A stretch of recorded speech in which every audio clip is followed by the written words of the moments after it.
Scarlett Johansson.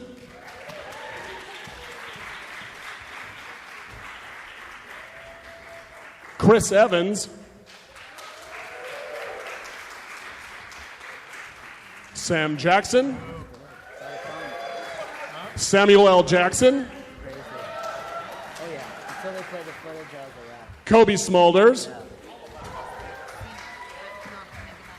that for me? Frank Grillo. Oh, old school, kid. Sebastian Stan. And director Anthony Russo.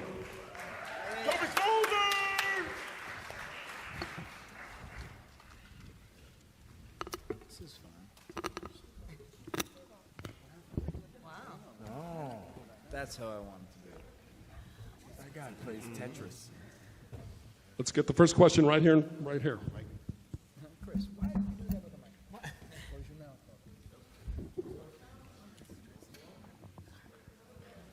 Somebody has to have a question. I have a question for you guys. How many of you guys saw the clip in the big room? Wait a minute. I know one person did. He's never been here before. Yeah, I've never been here, so I'm like, yay. What'd you think of it? Kick ass? Done. Cut the check. Thank you guys for coming. No. She was saying she'd rather see kick ass. Oh. Hey guys, Mark Walters of BigFanboy.com. Thanks for coming to Comic-Con, and I know this is not the first time for some of you, but great to have you here. Can you tell us how this Captain America film sets itself apart from the first Captain America film, and especially with the experiences of the Avengers leading into it, what sort of things we're going to see that maybe the audience may not be expecting? That's on the talking point list of things we can't tell you. You know, I think the movie is very different in tone from the first film. The first film is sort of a wonderful love letter to the origin of Cap and to the time period. Cap is now in the modern world. The movie is a political thriller. In order to be germane to that tone, we wanted the movie to be as modern and as edgy and sort of aggressive as it could be, because you can't have thrills in a thriller unless the characters have real stakes and real jeopardy. So Cap gets put through a lot in this film, and it's action heavy. It's a very intense movie. Okay, all the way over there on the left. Hi. I would like to ask to Chris and to Scarlett about the involvement of Black Widow in this movie, because it seems that, especially for the character of Scarlett, that and for Chris Evans, that they are worked separate, sometimes working for a team, and now you have to become a new team for this movie. So how was working as a team? Of course, there is a script, but how was working? You mean how did we enjoy working together? Exactly, and you can tell a little bit about the relationship between the two characters? Exactly. Well, when we find these two characters, I mean, we've really been working together. It's in real time, so it's been 2 years, and we're both agents of S.H.I.E.L.D. Chris pointed out earlier, which I never really thought about, but the fact is we have, we're fighting on the ground. It's not like we have these superpowers that we use and fly around, and so we have a similar we have a shorthand between us. We fight in a similar style. And it's very much a working relationship. I think, through a series of unfortunate events, they, kind of find themselves in a situation where their working relationship becomes a more kind of intimate friendship. I think they have some unexpected similarities between them. They have their guard up, they have their trust issues, and they also have both been working for, the man for, their entire career, professional career. So they really, this is through this kind of unexpected friendship that forms, there's, starting to question kind of what they want and kind of start to kind of question their own identity. So it's a complex relationship that forms between them. And I couldn't stand working with Chris. In the center and the back. Together. Sorry, we've known each other for 10 years. It's our fourth movie together, so we know each other very well. We go back. Hi, how you doing? Dan Deavy from the Cinema Source. Question for Chris. I was wondering if you could talk about Captain America is really the only remaining wholesome apple pie all-American superhero. I mean, we just saw Superman grunting and screaming his way through a movie because he has to be all angst-ridden, but Captain gets to be the classic hero. Could you talk a little bit about that? Sure. I mean, that's to be candid, that's kind of the hurdle with Captain America is that his nature is to put himself last. His nature is to, take everyone else's conflict and put it on his back. And as a result, it makes it difficult to find an interesting film because most complex characters have flaws. And Cap's, he's a Boy Scout. I think what's good about this movie is that, with the first Captain America film, it was about giving him the opportunity to serve, the opportunity to be a soldier. And then in Avengers, you have so many other characters and all these establishments of relationships, so you can't really dive too deeply into any individual character. In this movie, it's about showing Cap now, given the opportunity to serve, given the ability to give of himself, the question now becomes, well, what's right? I think he's so determined to be good, to be, to do what's right. The conflict with at least modern society, as opposed to the 40s, is what is right. I think in the 40s it was very easy to say, well, Nazis are bad. We can all agree on that. Today, it's a little bit harder to know, well, where do you come, who am I serving? And with modern technology and the access, and this is pretty relevant today for all of us, if where's the line? What are we willing to compromise in terms of civil liberties to ensure security? And I think that's where it gets blurry for Cap, knowing, well, what's the right thing to do? And I think that makes it an interesting conflict for him because it's not about just doing the right thing. It's what is the right thing. And I think we actually get to explore Cap struggling a little bit because it's not black and white, it's gray. And I think that's where his relationship with Black Widow comes to fruition. That was a weird sound. Right? I won't do that again. The relationship with Black Widow is interesting because she's someone who's always had the ability to compromise her morals, and Cap is real black and white. And I think as a result, I can't say too much, but something happens. Kid's got a potential whistleblowing future. Sam!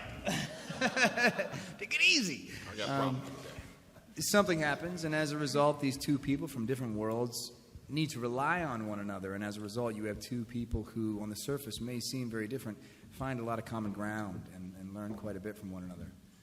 That came out pretty well. Wow, man. Ramascreen.com here. Chris, you mentioned relevant technology. Kind of goes along with my question here. In the first movie, the only reference you understood was flying monkeys. In the sequel, has Captain America become relevant with today's trend and up to date with what's going on with today's world? Sure. We'll see that. I think you get a little tired if every joke is like, "What's the internet?" He's, he gets it. He gets it. I mean, that's the problem. Is he's not. He doesn't sling jokes. He's not sarcastic. So it's hard to find the humor unless the humor is self-deprecating. But you can't keep playing that one note of, "I don't get it. What's going on in this modern world?" So it's. I think we're past. He's up to speed. He knows how things work. He has a cell phone. So we're not just hitting that one note. We're trying to find humor other places. Thanks to Mackie in large part. He's really good. He's a funny guy. I disagree. Right here in front. My question's for Sebastian. I was wanting to ask you about the return of your character into this universe and what kind of hurdles and issues led to where he is now, and how you came back to this role. Well, I mean, in a sense, he's very similar to Steve Rogers, that he's another lost man in this new world. So, as we know, the journey for him is that he's just discovering about his own identity and sort of his role in this new world in his own way. So for me, it was just sort of, how was I going to tie that to what you've already seen in the first film and still recognize the same person in the end? In the center. This question is for Chris. Could you explain a little bit about the difficulties of trying to play Captain America for the third time, if there were any? Or what were your challenges? The difficulties. I think the difficulties are just about trying to meet the bar with which Marvel has set. You know, you have all these fantastic movies with fantastic people. Every time Marvel releases a movie, it's better than the last one. And, you know, you just want to make sure you're not the weak link in the chain, I suppose. You know, you have all these really talented people coming together, and you just want to make sure you do your part. Right here in front again. We're trying to get to as many as you can and as fast as we can. After being in very popular roles, but very different than being around a superhero, and what do you feel, how do you feel about the transition from those roles, where from shy to powerful, but now around superheroes? How do you feel, and what was the preparation and transition? And you know, well, I can't say too much about the character, but I mean, I think people have a certain idea of what I'm playing and what I'm meant to be playing, but I think they'll be surprised at how we introduce this character. And, you know, compared to other things that I've done, well, everything's been a little bit different to this. It was certainly a challenging experience, an exciting experience. I had so much fun playing this part, but, you know, I can't say too much about how we introduce her because I guess you just have to go see the movie. But it was a great experience. Over here on the right.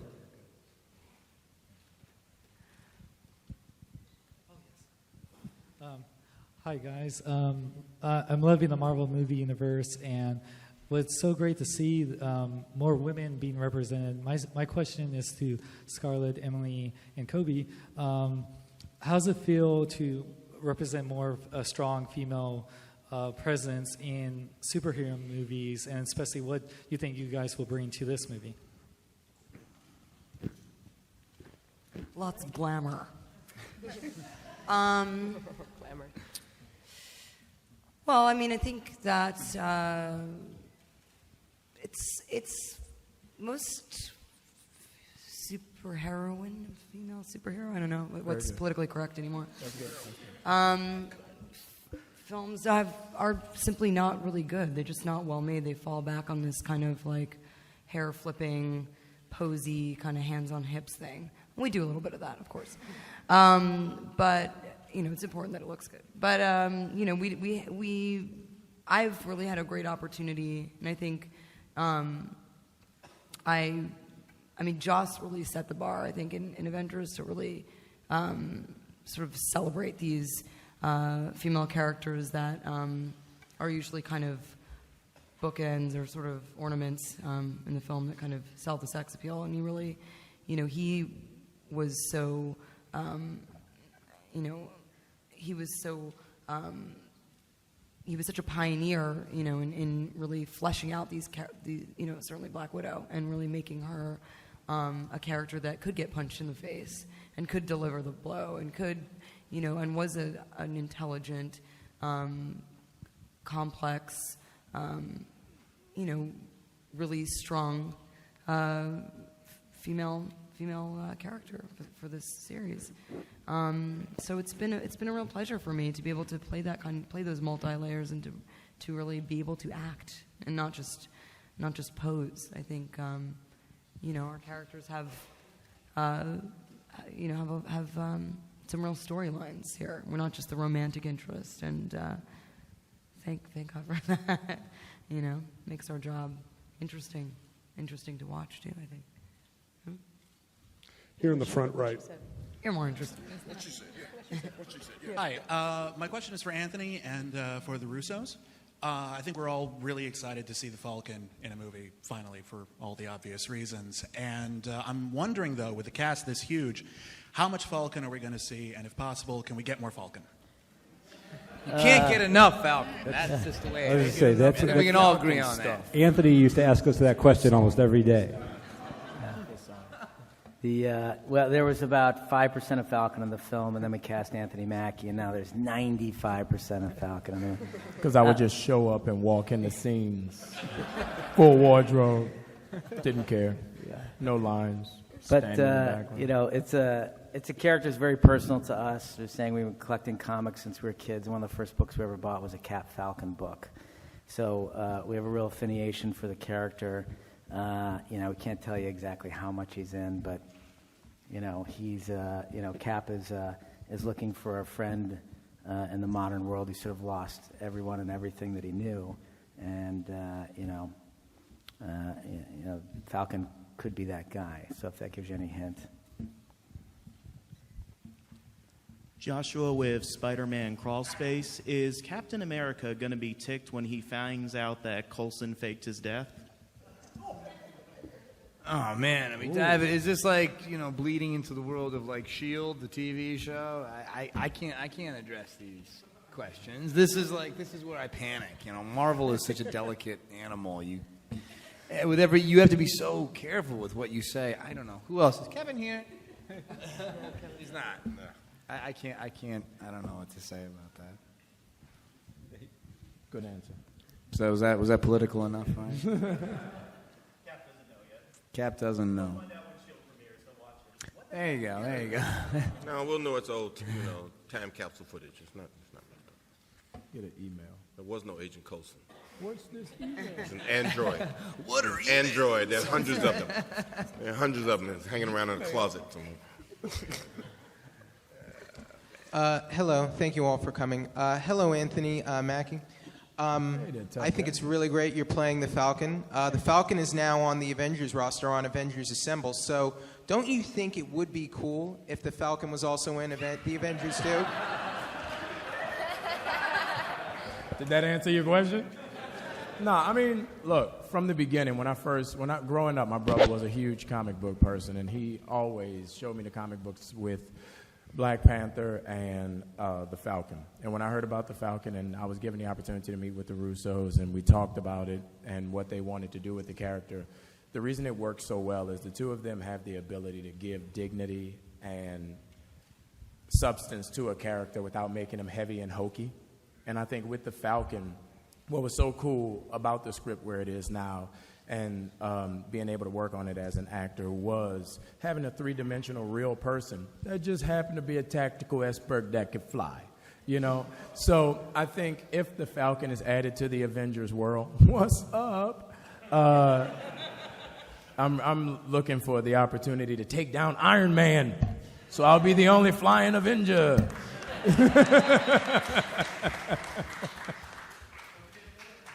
No, he don't count. The hammer flies. He don't fly.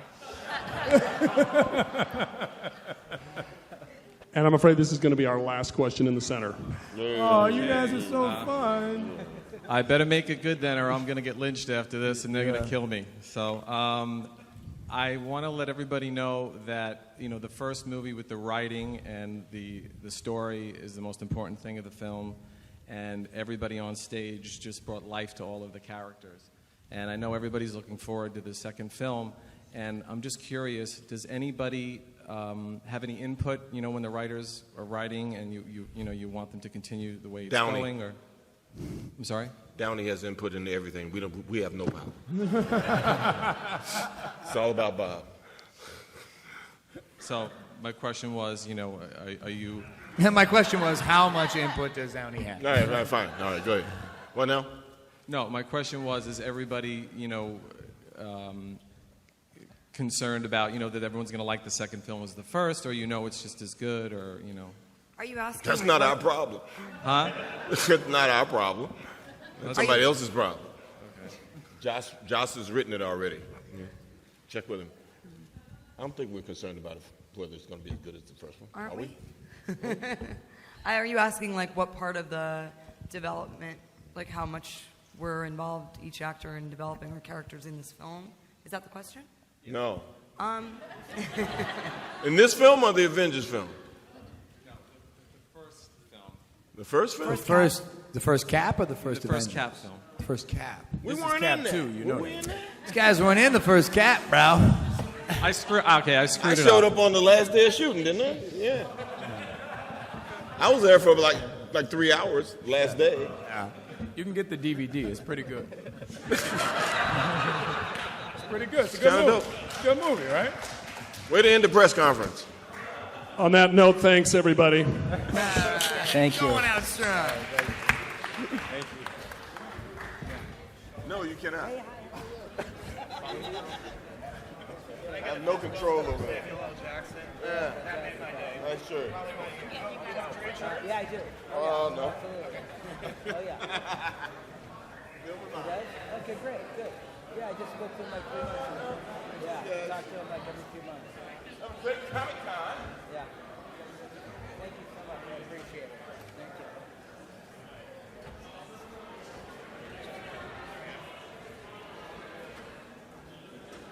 Just a reminder that we have another press conference starting in just a few minutes.